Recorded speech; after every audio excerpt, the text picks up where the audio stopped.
President Trump comes here to make peace with one of America's fiercest enemies, just as he takes aim at a key U.S. ally tonight.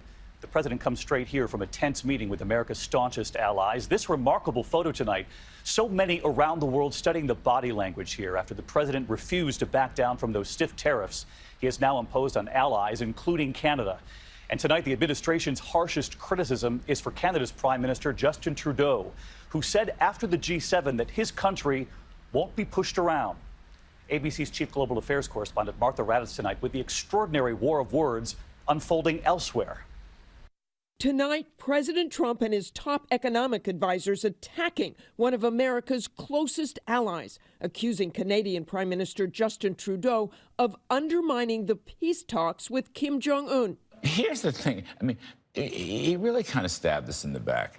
It comes just hours after the president left the G7 summit, where he frustrated world leaders by refusing to back away from his plans to impose stiff tariffs on aluminum and steel from Canada and other allies. He called it a matter of national security.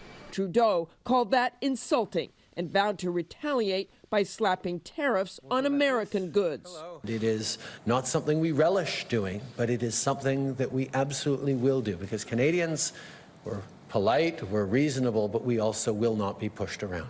Trump was furious in an angry tweet, calling Trudeau very dishonest and weak. And then a stunning decision.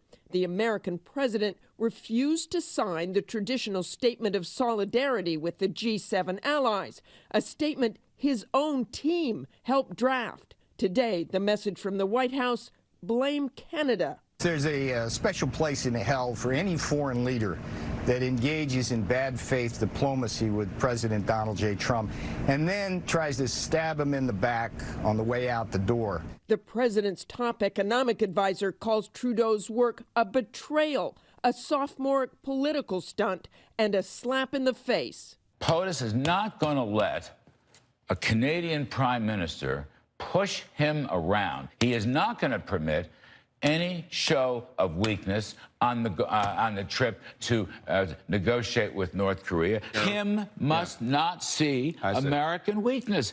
That wasn't all. He ought to come out and apologize in the name of the Western allies. Okay, he ought to come out today and wish President Trump well in the negotiations. So now, as he heads into talks with one of America's greatest enemies, President Trump's relations with America's closest friends plunging to a new low.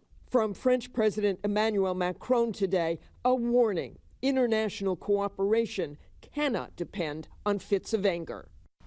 This was really something to witness today. Martha Raddatz with us here in Singapore as well. And Martha, to think that the president is going to be sitting down in the coming hours with Kim Jong-un, and yet this war of words with some of our closest U.S. allies. Larry Kudlow seemed to indicate that this harsh attack is in part because the summit is happening right after the G7. Which is inexplicable. What Trudeau was doing was basically defending his country, which you've heard Donald Trump do over and over and over again during the years. He's the one that started this with the tariffs, and it was also Donald Trump who turned to name-calling. What the connection with this summit is unclear. It seems the White House knows the world is watching everything right now. Martha Raddatz with us here in Singapore. Martha, thank you. And we hope you'll stay with ABC News for full coverage of this historic face-to-face summit. I'll have more from Singapore later in the broadcast. And, of course, the latest on Good Morning America first thing in the morning, and we'll be live right here tomorrow night. I'll be joining George, Martha, John, the entire team when President Trump and Kim Jong-un meet for the first time. We'll be on live.